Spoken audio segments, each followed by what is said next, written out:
ये बोलना चाहता हूँ कि बोडो समाज का जो दाबी है कि प्राइमरी स्कूल में जहाँ पर उनका संख्या है एक सब्जेक्ट कम से कम बोडो भाषा में पढ़ाया जाए।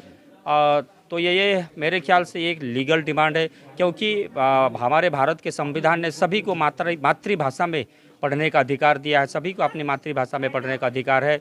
केंद्र की ओर से इसे तो पास कर दिया गया है, लेकिन राज्य सरकार की जिम्मेदारी बनती है, क्योंकि केंद्र का तो यहाँ पर कोई स्कूल नहीं है। जो भी है पश्चिम बंगाल सरकार द्वारा चलाया जाता है, प्राइमरी स्कूल चाहे हाई स्कूल हो। तो विशेष करके प्राइमरी स्कूल में एक सब्जेक्ट कम से कम बोडो भाषा में पढ़ाया जाए, ताकि वो लोग आगे बढ़ सके। क्योंकि जब तक आप किसी भाषा को, सभ्यता को, संस्कृति को नहीं बचाएंगे, तब तक उस समाज को बचाना कठिन होता है। इसलिए बोडो समाज को भी जिस तरह से दूसरे लोग अपनी भाषा में पढ़ते हैं, उसी तरह से बोडो समाज के लोगों को भी अपनी भाषा में पठन पाठन करने का अधिकार है, और निश्चित रूप से ये लागू होना चाहिए।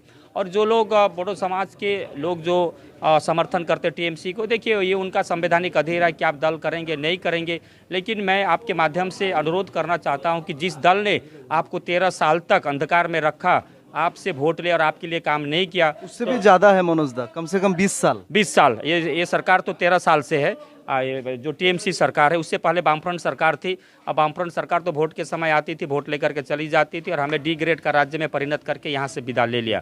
तो ये सरकार भी उसी प्रकार से आया है, तो ये इनको भी गंभीरता से विचार करना चाहिए। और मैं आपके माध्यम से बोलना चाहता हूँ कि जो हमारे बोडो समाज के लोग, एक बार फिर से बोलना चाहूँगा कि टीएमसी को समर्थन कर रहे हैं, करने ये अपना अधिकार है कि इसको वोट देंगे नहीं देंगे, उनका अधिकार है। लेकिन जिन्होंने 13 साल में अपना वादा पूरा नहीं किया, आने वाले समय में क्या वादा पूरा कर सकता है कि नहीं। धन्यवाद मनोज दा। कि हमारे बोडो संप्रदाय के लिए, जैसे कि वहां पर नरेंद्र मोदी केंद्र सरकार ने एक सब्जेक्ट प्राइमरी स्कूल में पढ़ाने का मौका दे, ऐसा पास किया, लेकिन राज्य सरकार के कारण नहीं, यहाँ पर नहीं संभव हो रहा है। क्योंकि मैं भी उरा हूँ, कुडुक हूँ, लेकिन मैं अपना कुडुक भाषा नहीं जानता हूँ। इसलिए एक सब्जेक्ट यदि प्राइमरी स्कूल में जो स्थानीय भाषा है उसको यदि लागू कर दिया जाए, तो हम अपना भाषा को नहीं भूल सकते, उसको कंटिन्यू कर सकते हैं, जारी रख सकते हैं। तो आने वाला समय में इस विषय पर भी हम लोग गंभीरता से देखेंगे। मैं लास्ट में यही आवेदन करता हूं कि एक बार फिर से आप लोग कमल फूल छाप में वोट दे करके नरेंद्र मोदी जी को तृतीय बार प्रधानमंत्री के रूप में आप दिल्ली पर बैठाइए और उनका प्रतिनिधि के रूप में मुझे दिल्ली में भेजिए। आपका जो समस्या रहेगा मैं उसे पार्लियामेंट में उठा करके बात रख करके समस्या का समाधान करने का प्रयास करूंगा। इसी आशा और विश्वास के साथ में मैं अपनी बात को यही समाप्त करता हूँ। जय हिंद, वंदे मातरम, भारत माता की जय।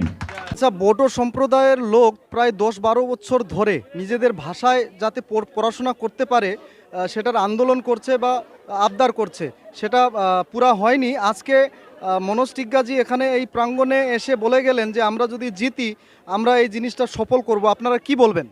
আমরা এটা দীর্ঘদিন ধরে আমাদের আন্দোলন 10-12 বছর হয়ে গেছে আমরা বড় সম্প্রদায়ের জন্য। তো আমরা ওই সম্প্রদায়ে আছি। তো আজকে আমাদের মনোজদা বলে গেছেন যে আগামী দিনে যদি আমাদের প্রধানমন্ত্রী যদি জিতে যায়, আমাদের বড় ভাষার জন্য আমাদের কিছু চিন্তাধারা করছে, আর আমরা আশা করি যেন এই আশাটা আমাদের পূরণ হবে।